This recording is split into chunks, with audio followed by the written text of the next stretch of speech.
ఏలేరు ఆయకట్టు కింద సాగునీరు పంపిణీని వంతుల వారి విధానాన్ని కట్టుదిట్టంగా అమలు చేయాలని జిల్లా కలెక్టర్ ఎంఎన్ హరేంద్ర ప్రసాద్ అధికారులను ఆదేశించారు.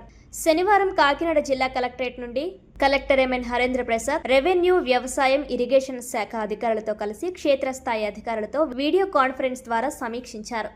ఏలేరు ఆయకట్టు కింద సాగునీరు పంపిణీని వంతుల వారి విధానం అమలు, అధికారుల బృందం నిత్య పర్యవేక్షణ, రైతులకు ఎల్నీలో ప్రభావం, సాగునీరు ఎద్దడి, పంటల బీమా నమోదుపై అవగాహన కల్పించడం వంటి అంశాలపై సిబ్బందికి జిల్లా కలెక్టర్ దిశానిర్దేశం చేశారు.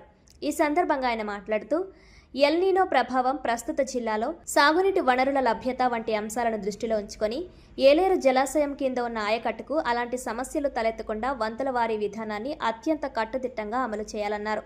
సాగునీరు పంపిణీ, వంతుల వారి విధానం పటిష్టంగా అమలయ్యేలా రెవెన్యూ, వ్యవసాయం, ఇరిగేషన్ అధికారులతో ప్రత్యేక కమిటీ ఏర్పాటు చేయడం జరిగిందన్నారు.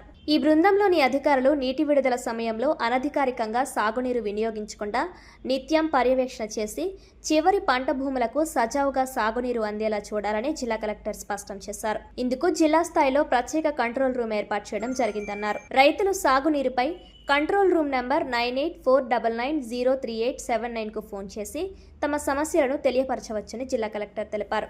ప్రధానంగా రైతులందరూ ఖరీఫ్ సీజన్కు సంబంధించి పంటల బీమా నమోదు చేసుకునేలా చూడాలన్నారు. ఎల్నీనో ప్రభావం, పంటల బీమా నమోదు, రైతులను ఆరుతడి పంటల వైపు ప్రోత్సహించడం వంటి అంశాలపై రైతు సేవా కేంద్రం స్థాయిలో సాగునీటి సంఘాలు, రైతు సంఘాలు నాయకులతో సమావేశాలు నిర్వహించి రైతులకు విస్తృత అవగాహన కల్పించాలని జిల్లా కలెక్టర్ హరేంద్ర ప్రసాద్ తెలిపారు. ఈ వీడియో కాన్ఫరెన్స్ లో కాకినాడ ఆర్డీఓ ఎస్ మల్లిబాబు, వ్యవసాయ శాఖ అధికారి K Robert Paul, irrigation EE Seshagirirao, DE Ravikumar, LDM CHSV Prasad, ఇతర అధికారులు పాల్గొన్నారు. కరస్పాండింగ్ రెవెన్యూ సిబ్బందితో మాట్లాడి ఆ భూ సమస్యలు ఏదైనా ఉంటే కూడా రెక్టిఫై చేయడం జరుగుతుంది. ఆధార్ ఇష్యూస్ ఉంటే కూడా మనము ఆధార్ని ఆ ఇష్యూస్ కూడా రిజాల్వ్ చేయడం జరుగుతుంది. So VAS field level issues in terms of registration ఏదైనా ఉంటే kindly bring it to our notice so that it will be resolved immediately. But insurance ఎట్టి పరిస్థితిలో అందరికీ చేయించాలి.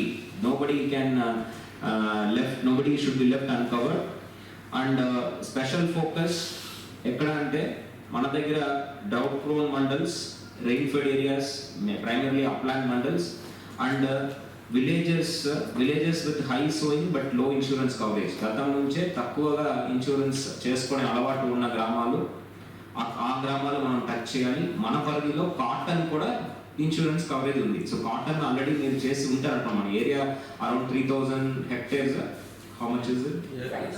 కవరేజ్ ఉంది కాబట్టి కాటన్ కంపారిటివ్లీ లెస్సర్ కాబట్టి insurance premium also please motivate. పత్తి రైతులు ఎవరైనా ఉంటే వారికి ఇన్సూరెన్స్ చేయించాలి.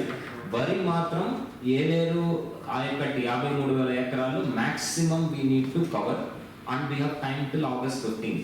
So I will depute special officers, mandal level special officers కూడా దీన్ని మానిటర్ చేయడం జరుగుతుంది. So in my opinion MAOs should take the lead. MAOs, if you start reviewing all your RSK functionaries RSK wise, automatic the numbers will improve.